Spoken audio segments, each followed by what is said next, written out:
Democratic Party Chair Ken Martin said he's sick and tired of this Democratic Party taking a pencil to a knife fight. This, along with Governor WALZ using the F word, headlined the first day of the Democratic Party summer meetings right here in Minneapolis. I'll give you an update on how the meeting went, along with the full remarks of Ken Martin's fiery speech here on Fed Up in Minnesota. I'm Scott Schneider. Presently sending a final update to the onboard computers for antenna management, and we have a go for auto sequence start. And we have auto sequence start. 4, 3, 2, 1. After making those remarks about not bringing a pencil to a knife fight, Ken Martin also used the F word, further reminding the DNC that we need to step in and fight back against this fascist dictatorship. The rest of this speech ran the gamut, further reminding us of the values that we hold dear as a Democratic Party, and historically what we've accomplished, and trying to recapture that, along with projecting into the future, trying to build a powerful machine on the ground, trying to retake elections in 2026, and continue that for generations.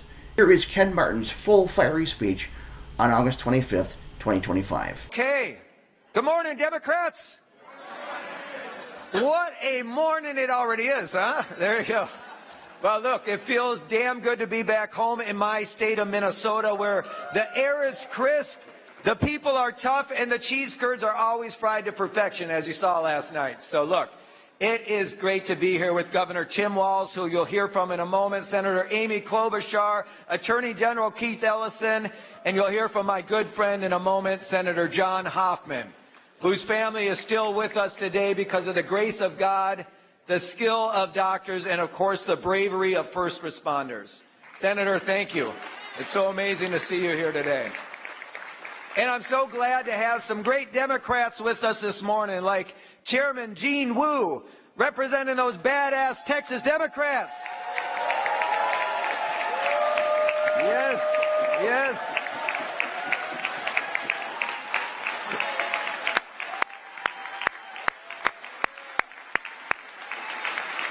We've got Barbara Lee. Barbara Lee, the mayor of Oakland's here with us today. And so many more of our great friends that you'll hear from today. Now look, did you all have fun last night at the fair? All right, good. And how about that Princess K of the Milky Way butter sculpting competition? I don't know if you saw it, but we actually had to alert security that RFK Jr. might try to snag one of the 90-pound blocks of butter for his morning coffee and his side of radioactive shrimp. So it's a little crazy, but look, I know some of us are still full from last night, but I also know that walking around the fairgrounds, you see more than just fried food and butter sculptures. You see America. You see parents who are exhausted but smiling, pushing their babies in strollers. You see 4-H kids proudly standing next to animals they raised with their own hands. You see older couples walking hand in hand, carrying decades of love, heading for their yearly plate of pancakes. This is who we fight for. This is why we became Democrats in the first place. For years, and you've heard me say this, I've kept 2 rituals every single morning. First, I say the Serenity Prayer, which is about accepting the things I cannot change, having the courage to change the things I can, and having the wisdom to know the difference. A simple reminder that we can't control everything, so we should focus on the things we can, and then we should do something. Do something. And second, I remind myself of something of my first boss said to me, my mentor, Senator Paul Wellstone, who was a friend to many in this room. Paul would say, we can remake the world daily. Think about this. Think about how fortunate we all are in this room. We, every single one of you in this room, get to remake the world daily, to improve people's lives, to make change. That's why we do this. And since I started this job, I've added 2 more rituals. I ask 2 more things to myself every single morning. Whose side are we on? And who are we fighting for? You see, when I saw those faces at the fair, those parents, those kids, those neighbors, the answer was simple. We're on their side. We're fighting for them. But fighting means fighting, not hoping, not waiting, not wishing, but fighting, standing up for what's right. Let me ask you this. If we are not willing to fight like hell for what we believe in, then do we really believe in it at all? Ask yourself that. And let me be very clear, if we won't fight now, then when will we? When will we fight? Because in just 7 months, Donald Trump has dragged our country into chaos. 7 months in, and we have the military on American street corners. 7 months in, and families are being torn apart by masked men in the night. 7 months in, and Trump is openly scheming to rig the midterm map and cling to power, plotting his way towards an unconstitutional third term. This is not politics as usual, my friends. This is authoritarianism. It's fascism dressed in a red tie. And we, each of you in this room, and all the Democrats throughout this country, we are the only thing standing in his way. The only thing. So let's talk about why this fight matters. Because Trump and his allies aren't just dismantling democracy, they're dismantling people's lives. Families are paying more and getting less. Small businesses, the backbone of our economy, are being crushed. Farmers are being driven off their land. The dollar is weaker. Our debt is soaring. Our credit rating has dropped. And what has Donald Trump done for working families who can't afford groceries or pay their rent? Not a damn thing. In fact, he's made life worse for those families. He's wrecked the economy just to give more tax handouts to the richest people in our country. That's not leadership. That's wrong.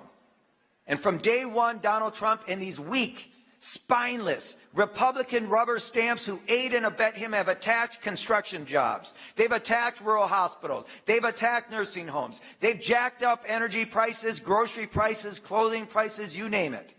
Heck, even the payoffs to get a meeting with the president are skyrocketing. It's crazy. Yet they lie about it every single day. You remember when Donald Trump said foreign countries would eat the tariff costs? Remember that? Nope. We're the ones paying the price. No amount of lying or spinning can convince a family's checking account of something that's not true. You don't make America great by destroying the economy. You don't make America great by turning the military on communities. And you don't make America great by attempting to erase history. Yes, Donald Trump, guess what, buddy? There was slavery in this country. And yes, Donald Trump, slavery was bad. Something we shouldn't have to say in the United States of America.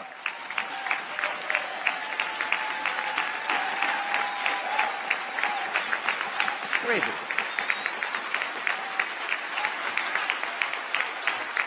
Look,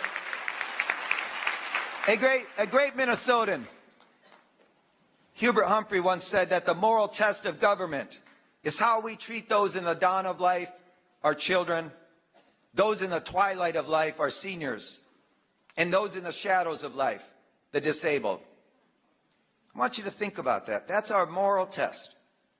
On every single measure, this callous, immoral, bankrupt, and soulless administration has failed. Democrats, we measure greatness by how many people have health care, how many families can find child care that doesn't break the bank, how many young couples can get keys to their first home, and how many people with amazing ideas can turn those ideas into businesses that prosper. You see, when Democrats are in charge, economies thrive. The facts on this are very crystal clear. And while we see problems and fix them, Republicans invent problems and make everything worse. So let's be clear, Democrats. It's us, not Donald Trump, who wants America to be great for every person. We are the party of the working class. We are the party of the farmer, the auto worker, the laborer, and the small business. We are the party of workers of every race, age, and background, and we are the party that values safe communities over cheap TV theatrics.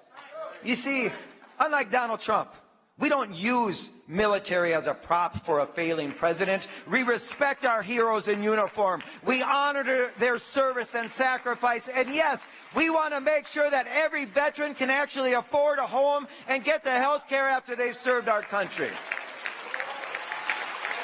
Now look, here's the thing. After 6 months as chair, I've learned that a lot of people, especially folks in D.C., they think they can change things by winning arguments. You know what winning the argument gets you? Maybe a nice round of applause and a few likes on Instagram. But the reality is it doesn't make life any better for any person. We have to stop for settling on winning arguments with each other. We have to win elections. Look, here's the deal. I've said this before, folks. No one should confuse, in this big tent Democratic Party of ours, no one should confuse unity with unanimity. We are all, in this big tent party of us, we are all unified towards one single goal: to stop Donald Trump and put this country back on track. Yes, we have differences of opinion. Yes, we're a big tent party. Yes, we don't agree on everything. But that's the beauty of this Democratic Party. We are still unified despite our differences.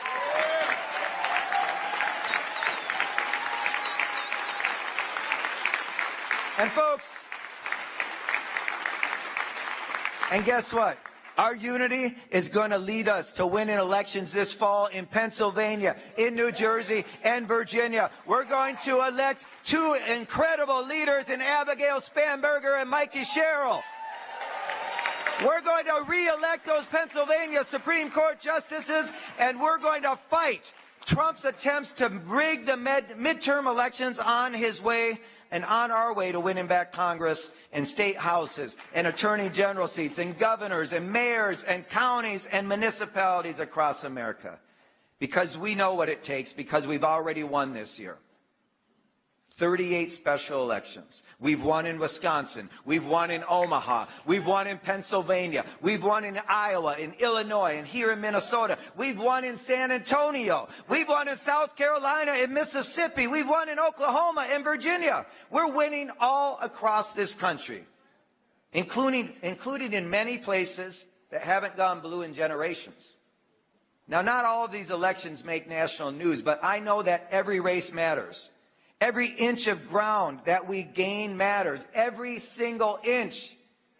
And what have we done this year to gain that ground?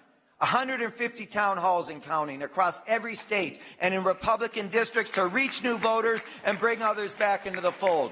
Fighting fire with fire in Texas with a massive mobilization effort and working alongside brave Texas Democrats who are standing up and squaring up with Greg Abbott and Donald Trump. Investing unprecedented resources earlier than ever before in state parties to win elections on the ballot this year and beyond. And we are holding Republicans' feet to the fire with a state-of-the-art war room, beating these guys at their own game in the online ecosystem and suing the hell out of them when they come after voting rights and fair elections. Now look.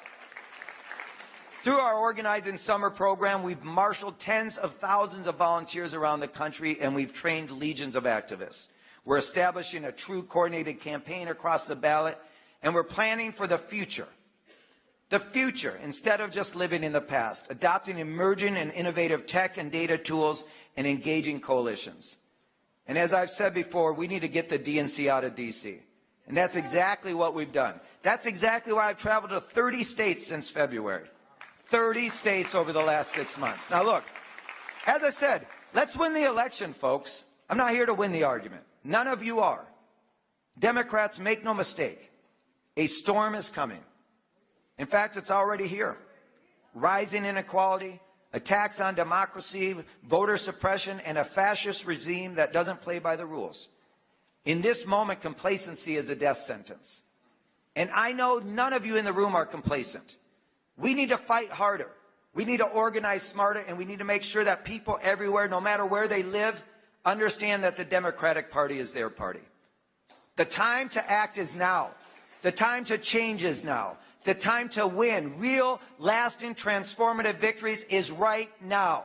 Now look, I refuse to have this DNC be a one-trick, once every 4-year pony only focused on presidential elections.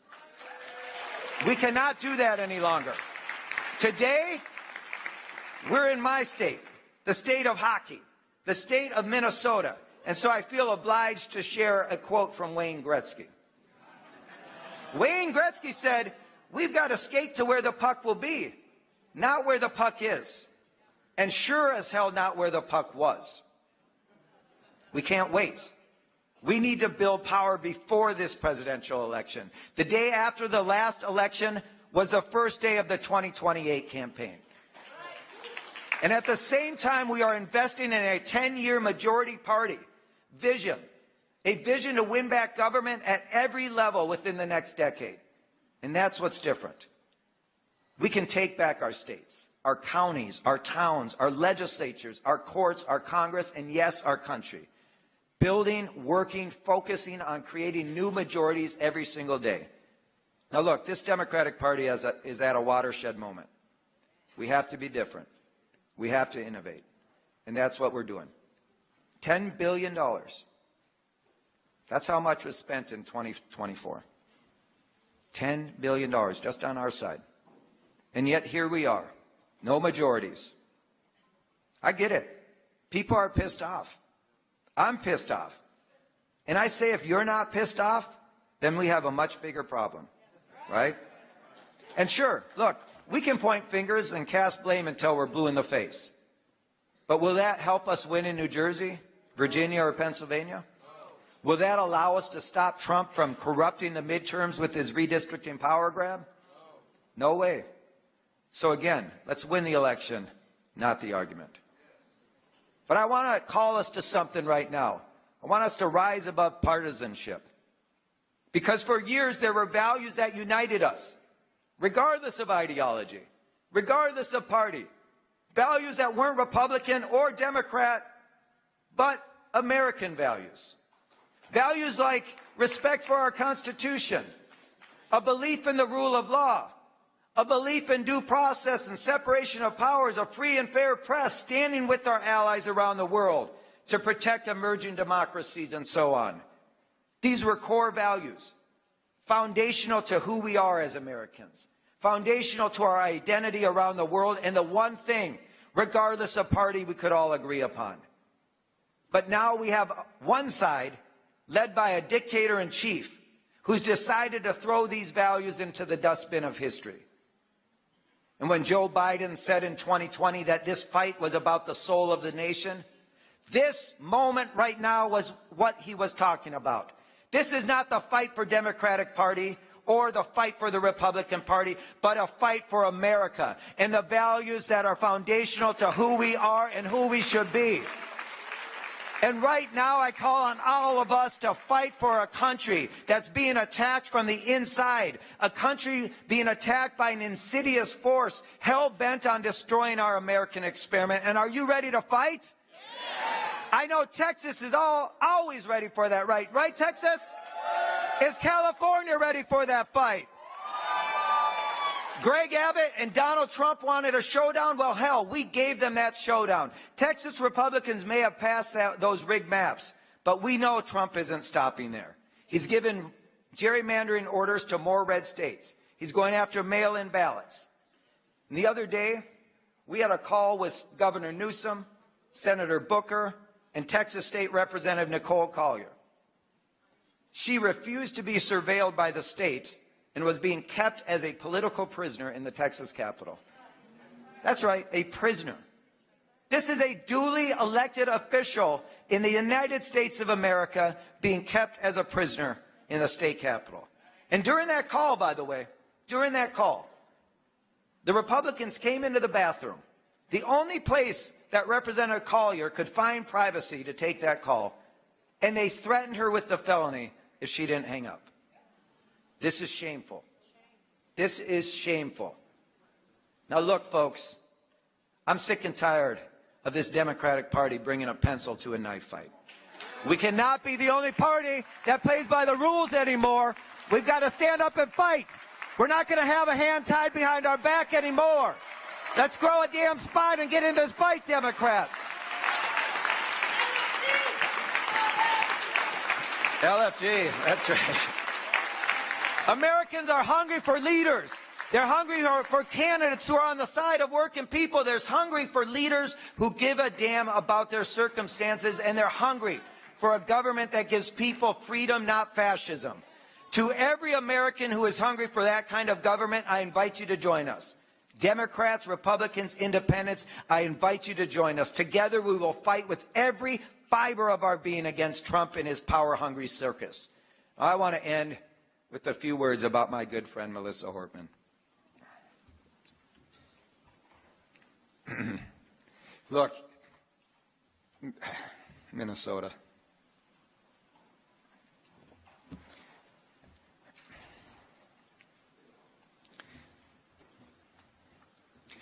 Yeah.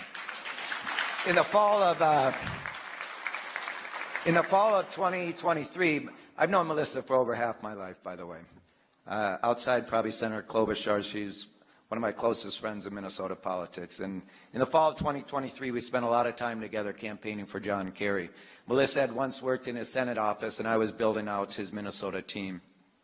On one long drive back from Iowa, she turned to me and she asked if she should try again to run a third time for the State House. She had lost twice before that. We weighed it back and forth. I gave her my advice. She pushed me on it. But she spoke of Paul Wellstone, who I worked for and was my hero and mentor, whom she admired deeply, not just for his politics, but also for his heart. Paul had died 1 year prior to that in that tragic plane crash in northern Minnesota. And I reminded her of something that Paul said. The future does not belong to the cynic or to those who sit on the sidelines. The future belongs to those who believe in the beauty of their dreams and are change makers. Melissa ran again, and she won. She didn't give up, she didn't stop fighting, and she became one of the greatest change makers Minnesota has ever known. Because of Melissa, and with a one-seat majority, Minnesota passed the most pro-family, pro-worker agenda in America. Paid family and medical leave, the biggest child tax credit in history, free school meals, free college tuition, the largest K-12 investment ever, codifying abortion rights, and so much more. None of it, not one piece of this Minnesota miracle would have happened without her. And so if I can leave you with one thing this morning, let it be something that Melissa knew. Power is fleeting.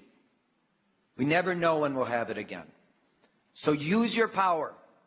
Use your power when you have it to make the biggest difference you can for as many people as you can. Remember why you got involved in politics in the first place. Stand up and fight like hell for the things you believe in. Democrats, are you ready to fight? Yeah. Are you ready to take back our country from the wannabe king in the White House? Yeah. Are you ready to organize? Are you ready to organize everywhere? Are you ready to use every lever of power to organize for the future we deserve? Remember this, Democrats, when we organize everywhere, we can win anywhere. Say it with me. When we organize everywhere, we win. Let's fight, let's win, and let's remake the world daily, Democrats. Thank you. Now look. Thank you for listening to that long speech. Some tepid response there after some of the major lines of his speech. So it really does kind of make me wonder, can Ken Martin get the Democratic Party to return to the fighting spirit, go on offense, fight back against the Trump regime, rise up to the occasion here, recapture everything we hold dear as democratic values, bring us back to the propensity for everyone on the ground level and the media to take the fight to the White House and rip apart and destroy fascism right at its foundations. That's what we need to do as a country. And that's what you do as a party. And the amazing thing about it, no matter whatever positive things that come out of Ken's remarks to get people back into the fighting spirit, the media will only continue to focus on the one thing that continues to divide this party, and that is the Israel and Gaza thing.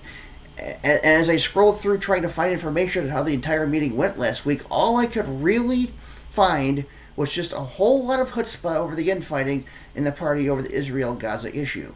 But that is a video for another day.